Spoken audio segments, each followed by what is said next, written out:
welcome back to another episode of Unique Moments, where we take a moment to breathe, take a moment to pause, reconnecting mind, body, and spirit. And today we are going to be talking about emotions or mood specifically. But before we do that, I am going to give some gratitude. Gratitude for the day, gratitude for anyone listening to this. I'm grateful that I have a sound mind. I'm grateful that I have a sound mind. I'm grateful for my voice. I'm grateful that I have fresh water to drink. My friend and I just started sharing our gratitude each morning, so we're holding each other accountable.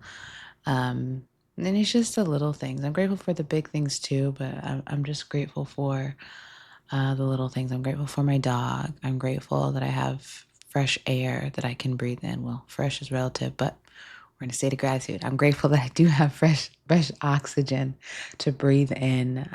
I'm grateful for my electronics, for my devices. Even though technology is technology, I'm grateful. I'm grateful for the clothes that I have on my back. I'm grateful for the coffee that I'm drinking this morning. I'm grateful for a clean apartment. I'm grateful that I have books that I can read to entertain myself. I'm grateful for music. I'm grateful for my ability to journal and to reflect and to understand and to implement and to correct. I'm grateful that we have another day. I'm grateful that we have more time to do, to complete, to meet people, to learn, to express ourselves, to add to life, to figure things out, to relearn, to unlearn. I'm grateful. I'm grateful for the opportunity to be. I'm grateful for the opportunity to become. I'm grateful for everything that I have. I'm grateful for everything that I've lost. I'm grateful for everything that I will have. I'm grateful for everything that I will lose, because everything all works together. And gratitude, gratitude, gratitude for it all. Okay, so the card we're pulling from the deck. I just got a new deck, and it's the emotional card deck. So it's all about emotions. So we are going to pull a card, not necessarily to set the tone for the episode, but possibly. I don't know what's going to come out. Let's see.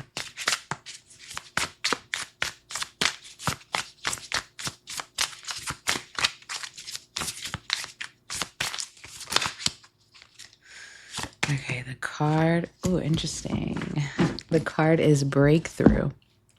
It says breakthrough refers to the moment of successfully breaking through limitations and obstacles when facing challenges, symbolizing your entry into a new phase. A breakthrough reminds you that despite current difficulties, every effort is paving the way for your success. I love that card. It didn't come with a book, but I think that's self-explanatory. Feeling breakthrough. What a feeling. What a feeling. The song that just popped into my head is Break Every Chain. Whether you're religious, whether you're spiritual, or whether you're not, it's symbolic. Breaking through the chains of whatever it is, of restriction, of limitation, of resistance, of an old identity, of an old story. You're breaking through literally new life, paving the way for a new story, for new success. That feels very, very, very significant. Breakthrough, breakthrough. And the card at the bottom of the deck was gratitude. How crazy. And so today I wanted to talk about moods. And what originally drew me to this topic is I was thinking, like, we need to bring back mood rings.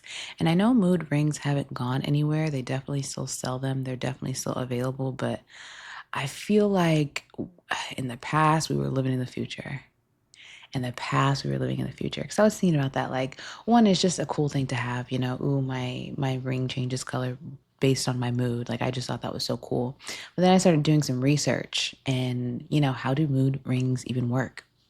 And so apparently the way they work is they react to the temperature of your finger. So the ring has heat sensitive thermotropic crystals, and they react and change depending on your body temperature. So the physical change in your temperature alter how the ring absorbs and reflects light, changing the color of the ring. So it's not really like a reader, a mind reader of your emotions, but it checks your temperature. So the mood ring is like a thermometer that changes depending on how much blood flow is reaching your outer extremities. Super cool. And so it's like if you're happy or you're in a good mood, heart rate naturally increases. There's more blood flow getting to your body. The heat reflects lighter colors. Those are your blues, your greens, and your teals. And then when you're in a bad mood or maybe unsettled, maybe you're stressed, maybe you're anxious, worried, something like that, then your body gets into that fight or flight response. Again, coming back to the nervous system, which redirects the blood flow away from your fingers and towards your inner organs. And so, with less blood flow, your hands are a little bit cooler to the touch. They're not as hot. And so, the ring reflects darker colors. Those are your grays, your blacks, your ambers. And so, I thought that was interesting because it also makes sense why, when you're maybe in a mood of anxiety or stress, often a physical symptom where will appear, like a headache, a stomach ache, fatigue, something like that. So it's interesting that the blood flow is redirecting to your inner organs. But I thought that was interesting because it started to make me think about the emotional scale and the vibrations. And again, with the emotional card deck, um, like it's cool to have an outside thing like a ring letting you know what's going on internally. And I did an episode about vibrations and the emotional scale and mood a while ago, and I posted the chart. I'm not sure what episode it was, but I posted the chart about how all these moods and emotions sit on the vibrational scale. And then you have, like, the lower vibrations that are like guilt, shame, grief, fear, anger, near the lower end of the spectrum. And then you have the higher vibrations, your joy, love, peace, courage, acceptance, things like that. And it's all based on how you feel, bring back to the mood thing. And I think, what causes the emotions, what causes the moods, that's going to vary from person to person. It's whatever you experience on the day to day, your thoughts that you're having, the people that you're interacting with. So many things can change our mood. But when you're tapped into the body, when you're tuned into the body and you're connected, mood ring or no mood ring, the emotional states themselves usually become very visible and very tangible. Like you can tell by someone's facial expression or tone of voice, maybe their body language changes. You can tell when someone's in a bad mood or like when they don't want to be bothered or they don't want to be talked to. It's a really good indicator. Or when they don't want to be talked to. So it's an indicator for others, but also to ourselves. And I think one, the ring helps. I just like the fact that there's like an external thing where you can like look and say, oh, my ring is black. Like, let me check in with myself. Let me check my internal temperature. Like, what's going on?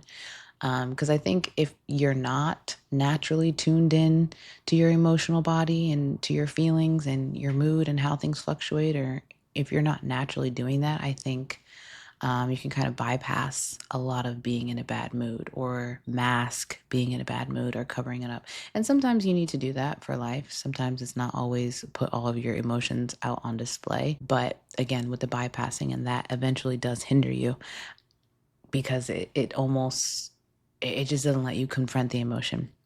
And that's important because you want to know where you're at on the emotional scale.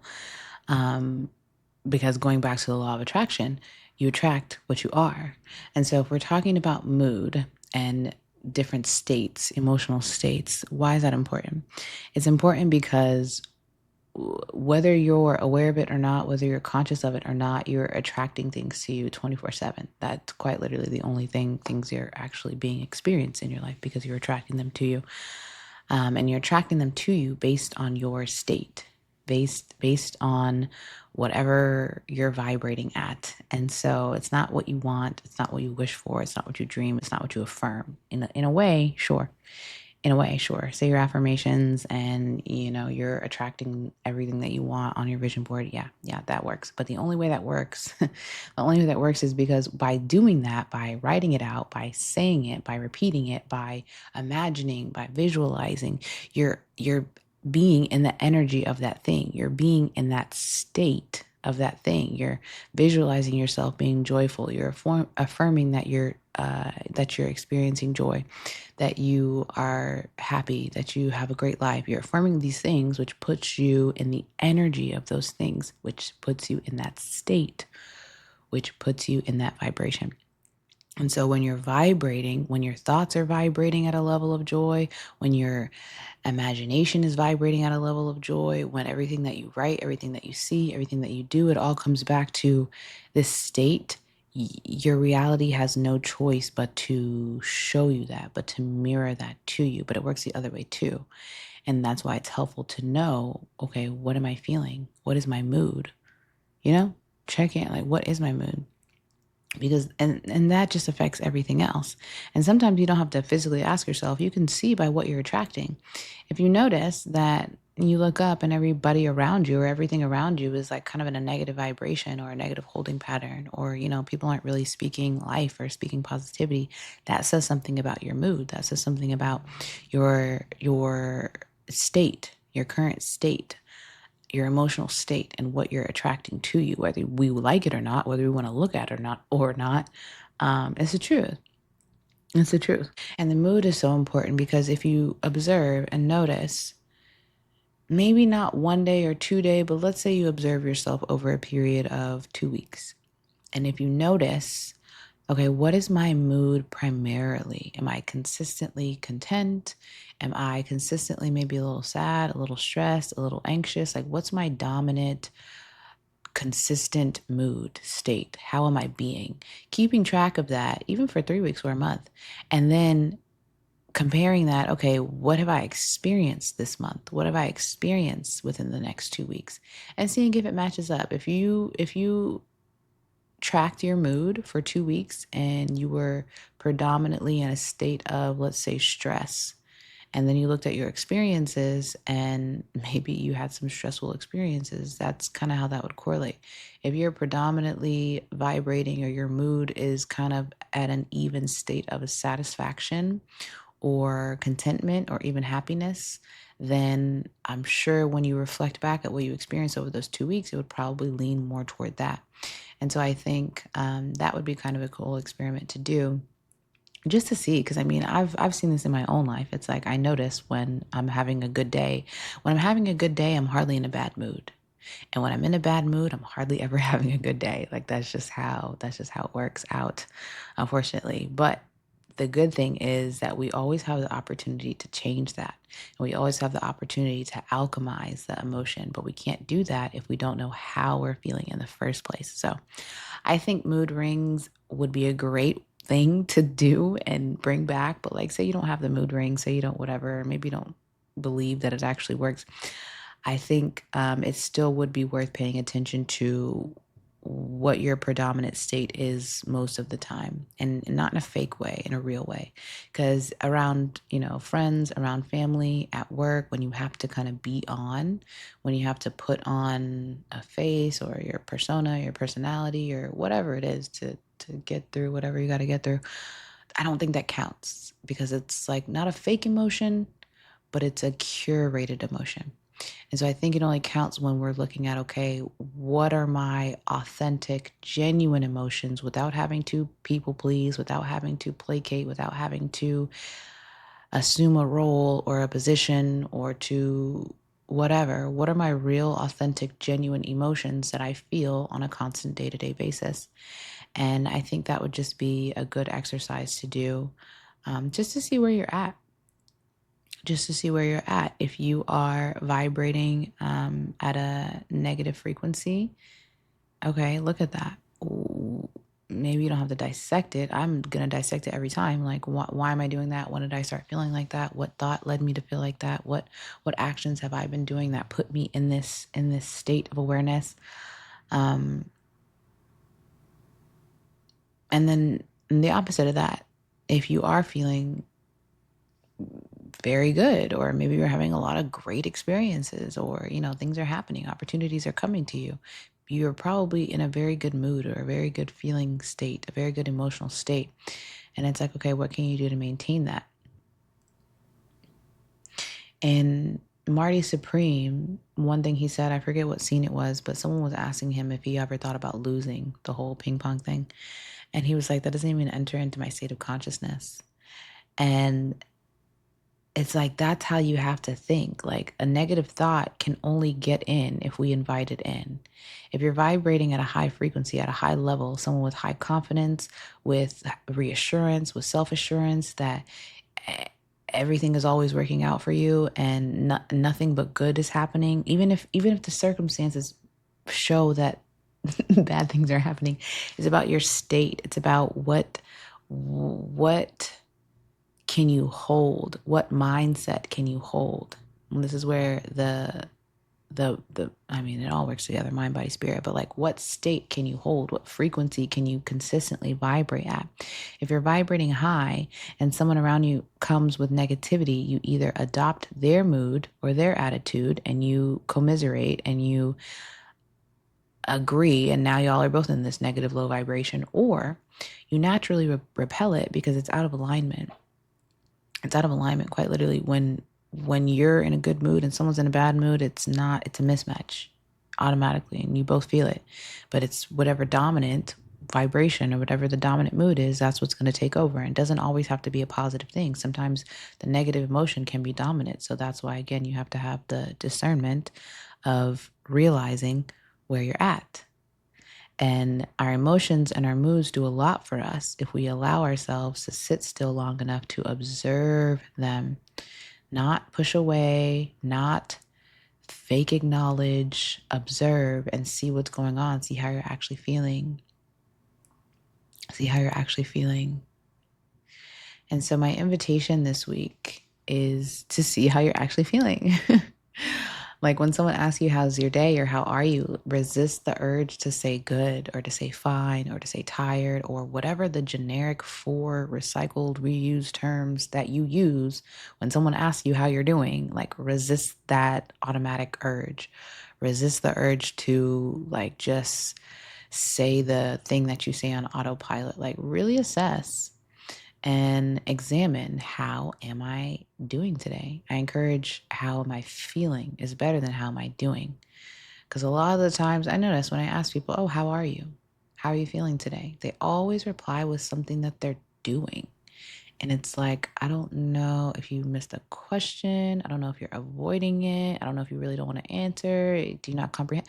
Like, I didn't ask you what you were doing. That's a totally different question. How you're feeling and what you're doing, plot twists, are not the same thing. And so it's easy for people to be like, oh, yeah, I have this plan today. Or like, yeah, I just got off of work. Or da da da. It's like, okay, what does that have to do with how you're feeling? Run it back. So ask yourself, how are you feeling? How are you feeling? And open it up. There's a lot of different emotions. There's a lot of different emotions. That's why I like this deck. There are 50 cards of all of these emotions: guilt, joy, hope, dilemma, skepticism, isolated, exhausted, fear, anger, repression, trust, helplessness, inspired, doubt, loneliness. There's so many feelings: love, curious, disappointment. How are you feeling? And genuinely ask yourself and genuinely wait for the answer. And if you're not used to asking how you're feeling, or if you're not used to exploring your emotions, the answer may take a while to come. The answer may take a while to come, but I encourage you to separate the doing from the feeling part of it. And then when you do get clear on how it is you're feeling, maybe don't judge it. Maybe just observe. Maybe you are in a low mood. Maybe you are in a bad mood. It's no better than the other. There's no good or bad. It's just all information. If you are in a low mood, alchemize it.